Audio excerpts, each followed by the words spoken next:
Hello friends, अब तक हमारे 4 पार्ट हो गए हैं नेगोशिएबल इंस्ट्रूमेंट के। आज का हमारा डिस्कशन सेक्शन 43 है, जो सीए इंटरमीडिएट और सीएस इंटरमीडिएट के लिए बहुत इंपॉर्टेंट डिस्कशन है। अब तक इसकी पास्ट एग्जामिनेशन आस्किंग हाई रही है। दूसरी बात, यही कंसेप्ट हम privileges of holder in due course में पढ़ते हैं, वहां पे भी इसकी आस्किंग रही है।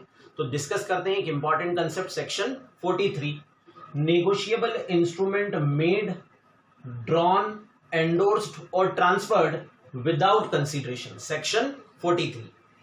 सामान्यतः आप इस कंसेप्ट को 11th-12th क्लास में या फाउंडेशन लेवल पे अकोमोडेशन बिल के नाम से समझते हैं, और यही अकोमोडेशन बिल का कंसेप्ट जो है कवर्ड है सेक्शन 43 में, negotiable instrument made, drawn, endorsed, transferred without consideration.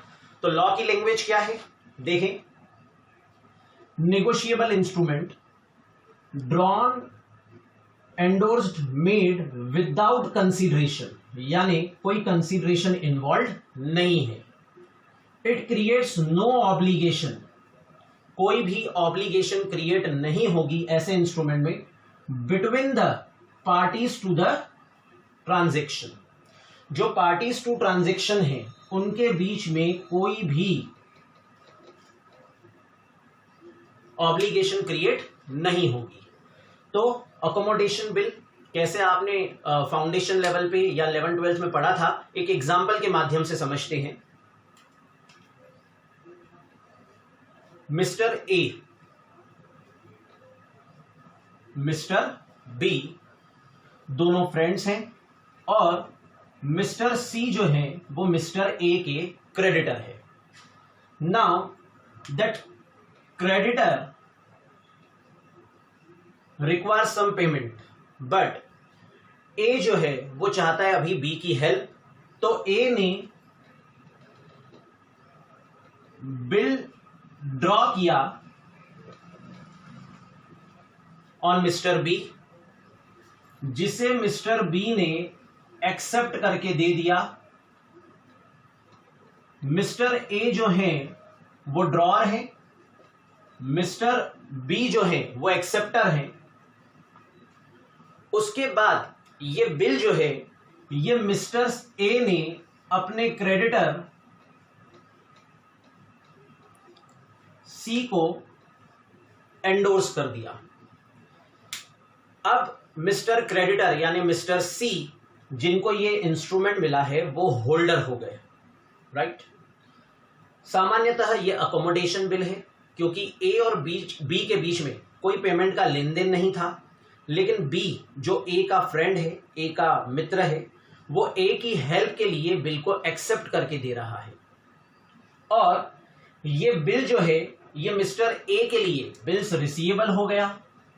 Accept करने पर मिस्टर बी के लिए ये बिल्स पेबल हो गया। अब ड्यू डेट के दिन क्या होगा?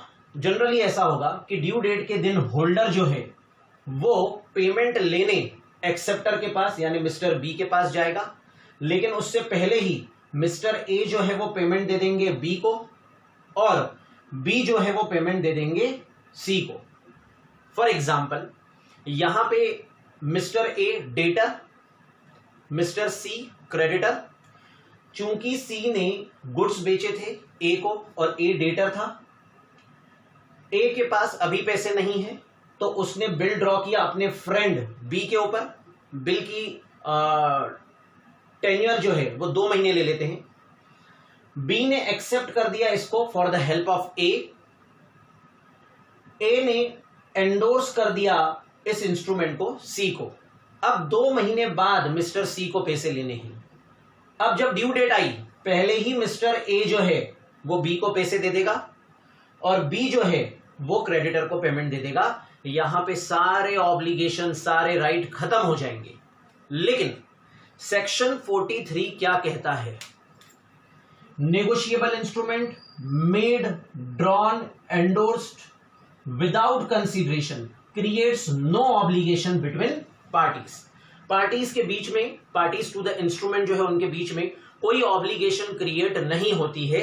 लैंग्वेज को समझे एक एग्जाम्पल के माध्यम से। Mister A mister B and mister सी।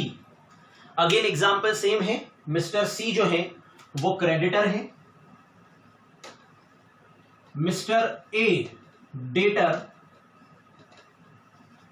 और यहां पे इस एग्जांपल 2 में अगेन बी जो है वो फ्रेंड है मिस्टर ए यानी डेटर की।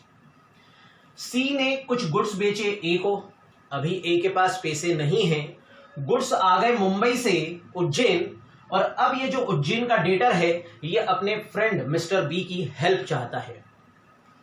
ए ने बिल ड्रॉ किया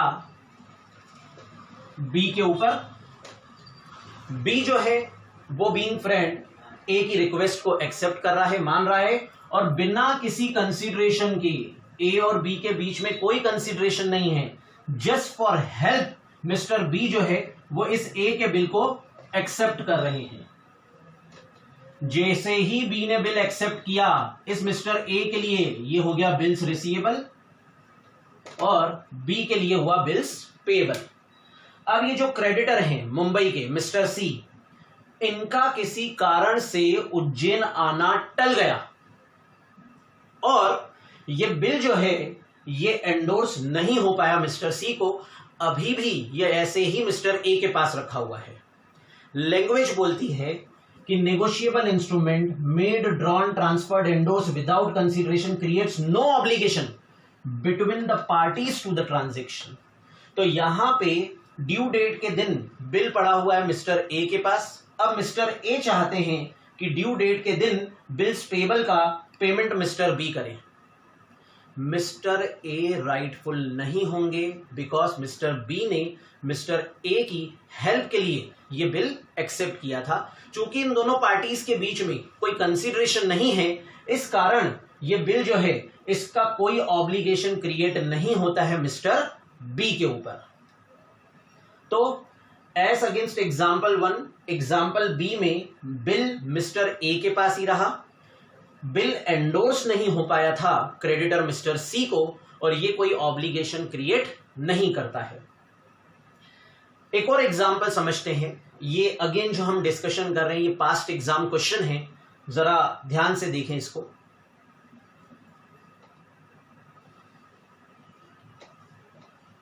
example 3, Mister A, mister B, Mister C, ये तीनों फ्रेंड्स हैं। मिस्टर ए और मिस्टर बी ये फ्रेंड हैं मिस्टर सी के। नाउ मिस्टर सी का एक क्रेडिटर मिस्टर डी, और इन मिस्टर डी को पेमेंट लेना है मिस्टर सी से।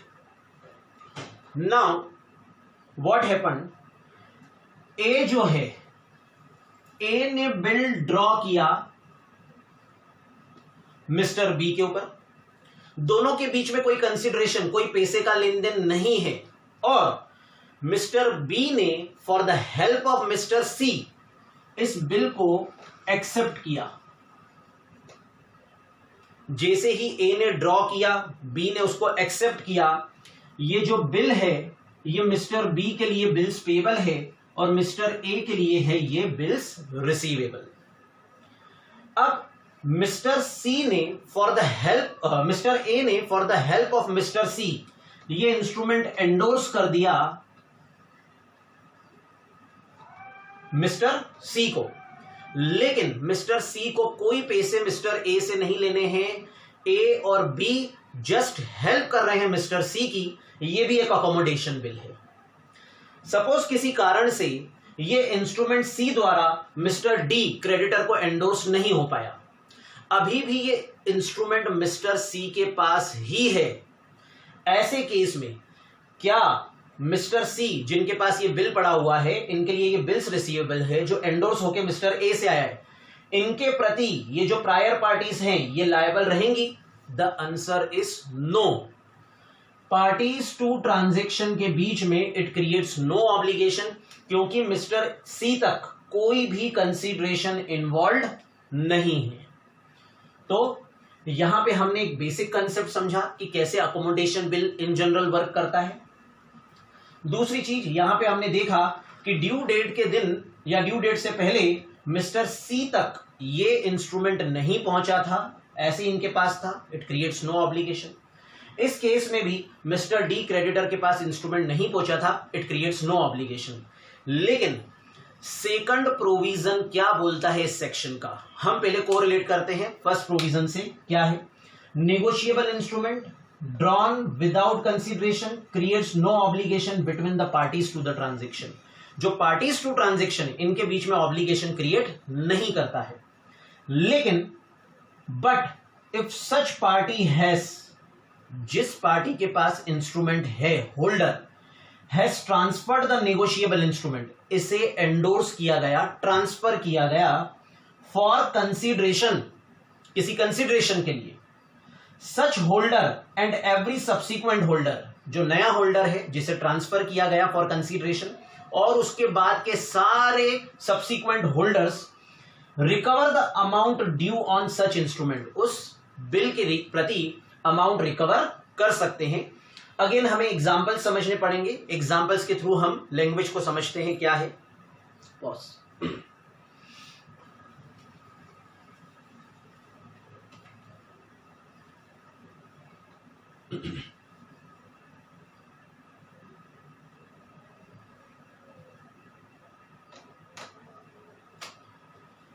अभी प्रोविजन 1 के जब हम एग्जाम्पल डिस्कस कर रहे थे तब हमने देखा जो पार्टीज हैं टू इंस्ट्रूमेंट उनके बीच में ऑब्लिगेशन क्रिएट नहीं होती है। देखें हम, mister A, mister B, A जो है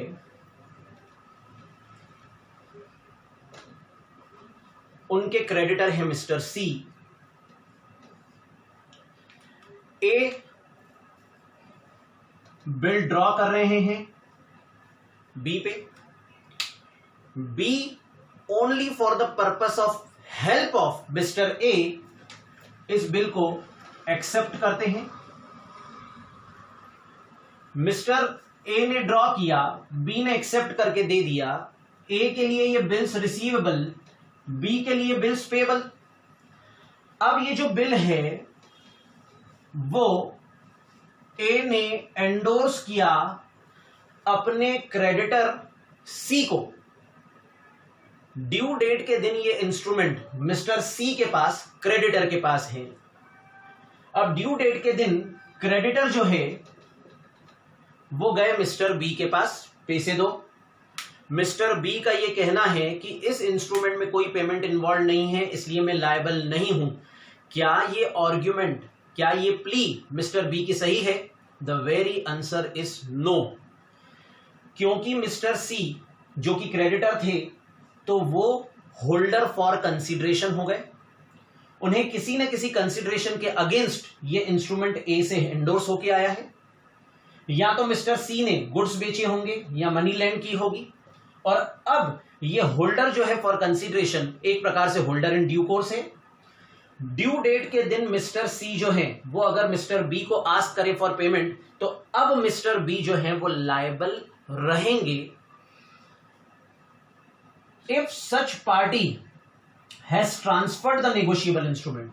ए ने ट्रांसफर कर दिया ऐसा negotiable instrument to a holder for consideration. Mister C holder for consideration है, तो ऐसे केस में Mister C and every subsequent holder जो है they will be entitled to recover the amount। एक और एग्जांपल से देखते हैं। ए ने बिल ड्रॉ किया बी के ऊपर, बी ने एक्सेप्ट किया for the help of mister ए। इनके लिए ये बिल्स रिसीवेबल है, बिल्स पेएबल। मिस्टर ए का क्रेडिटर मिस्टर सी, उससे ये बिल ट्रांसफर कर दिया गया, एंडोर्स कर दिया गया। सी ने डी को एंडोर्स किया, डी ने ई को एंडोर्स किया। ड्यू डेट के दिन ये बिल मिस्टर ई के पास है, और ऐसे केस में ड्यू डेट के दिन जो बेसिक एक्सेप्टर है उसके पास मिस्टर ई गए बिल का पेमेंट लेने बी के पास, क्या मिस्टर बी डिनाई कर सकते हैं? The very answer is no. Reason, जो parties to the negotiable instrument थी वहां तक तो कोई ऑब्लिगेशन क्रिएट नहीं होता है। यहां पे अगर ये इंस्ट्रूमेंट आगे एंडोर्स ही नहीं होता, जैसा मेरा एग्जांपल नंबर 1 में डिस्कशन था, तो ऐसे केस में यहां पे ए के प्रति बी लायबल नहीं होते। लेकिन मिस्टर ए ने कंसीडरेशन के लिए इसे एंडोर्स किया सी को, सी ने डी को और डी ने ई को। ई ड्यू डेट के दिन होल्डर है, होल्डर इन ड्यू कोर्स है, क्या ये पेमेंट रिकवर कर सकते हैं बी से? The very answer is yes, mister B is liable on this instrument. दोस्तों यानी मामला यह है कि जहां तक कंसीडरेशन इन्वॉल्व नहीं है और अकोमोडेशन के लिए ही इंस्ट्रूमेंट चल रहा है, वहां तक कोई ऑब्लिगेशन नहीं आती है। और उसके बाद अगर कोई भी होल्डर फॉर कंसीडरेशन आ जाए, होल्डर इन ड्यू कोर्स आ जाए, तो उसके प्रति होल्डर्स और सारी प्रायर पार्टीज जो है वो लायबल होती हैं, जैसे हमने इन 3-4 एग्जांपल्स के माध्यम से समझा। अभी तक जो हमारा पूरा डिस्कशन था that was about bill of exchange, हम बिल की बात कर रहे थे। क्या सेम प्रोविजंस प्रॉमिसरी नोट पे भी अप्लाई होंगे? The answer is yes. हम जल्दी से क्विक एग्जांपल्स देख लेते हैं और देखते हैं कैसे प्रॉमिसरी नोट पे ये कॉन्सेप्ट्स लगते हैं।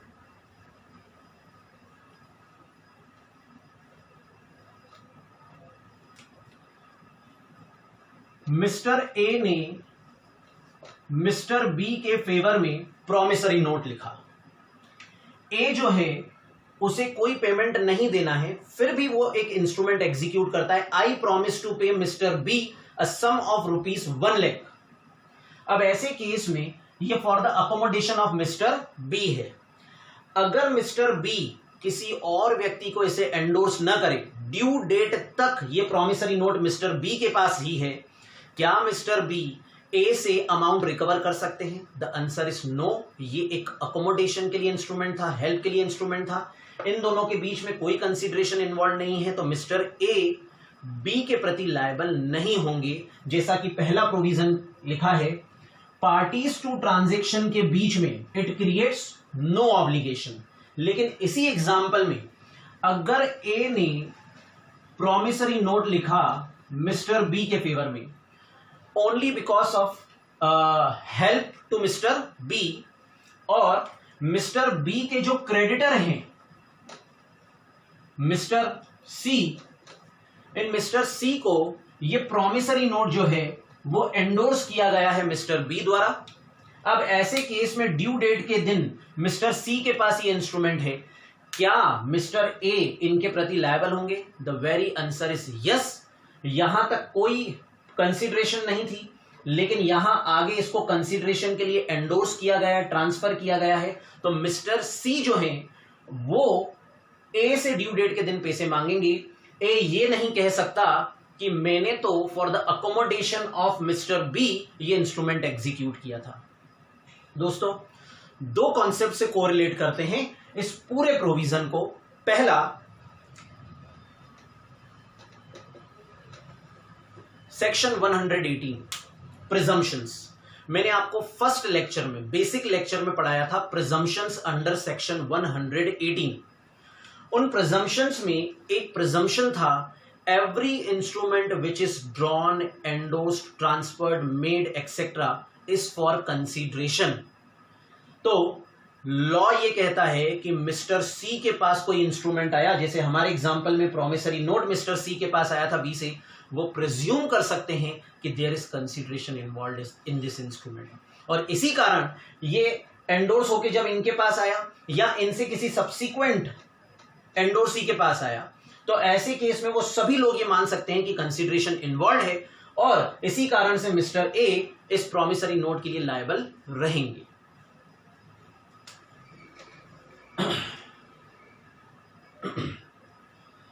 तो सेक्शन 118 प्रिजम्पशंस कैसे हेल्प करता है वो हमने देखा। दूसरी एक इंपॉर्टेंट बात,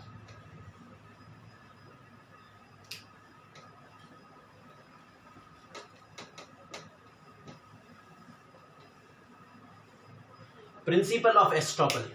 आप ये कंसेप्ट बहुत जगह पढ़ते हैं, आप ये कंसेप्ट कॉन्ट्रैक्ट एक्ट में पढ़ते हैं, आप ये एस्टॉपल, पार्टनर बाय एस्टॉपल पढ़ते थे पार्टनरशिप एक्ट में।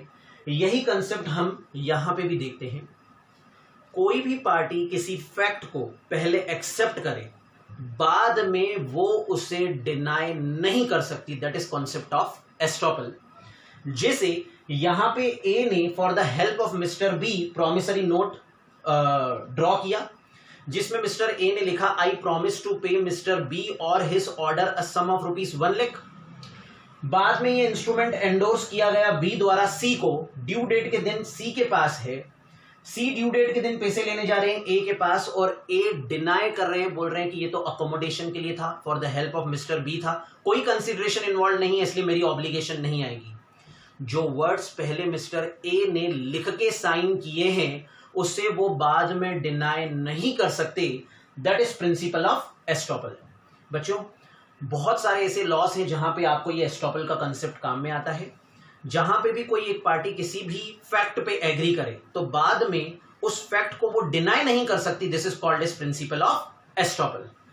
तो बच्चों, आज का हमारा डिस्कशन था section 43, that is negotiable instrument made, drawn, endorsed without consideration. हमने दो बातें पढ़ी यहां पे कि अगर पार्टीज टू द इंस्ट्रूमेंट हैं उनके बीच में ऑब्लिगेशन क्रिएट नहीं करता है, लेकिन अगर जिस पार्टी के अकोमोडेशन के लिए, हेल्प के लिए इंस्ट्रूमेंट ड्रॉ हुआ था वो फर्दर पार्टीज को फॉर कंसीडरेशन एंडोर्स कर दे, तो ऐसे केस में वो होल्डर इन ड्यू कोर्स जो है उनके लिए ये सारी प्रायर पार्टीज लायबल रहेंगी। आई होप इसको आप जल्दी से पढ़ के और इसके पास्ट एग्जाम क्वेश्चंस जो मैं आपको ग्रुप पे भेजूंगा उसको सॉल्व करके मुझे फीडबैक देंगे। Thank you.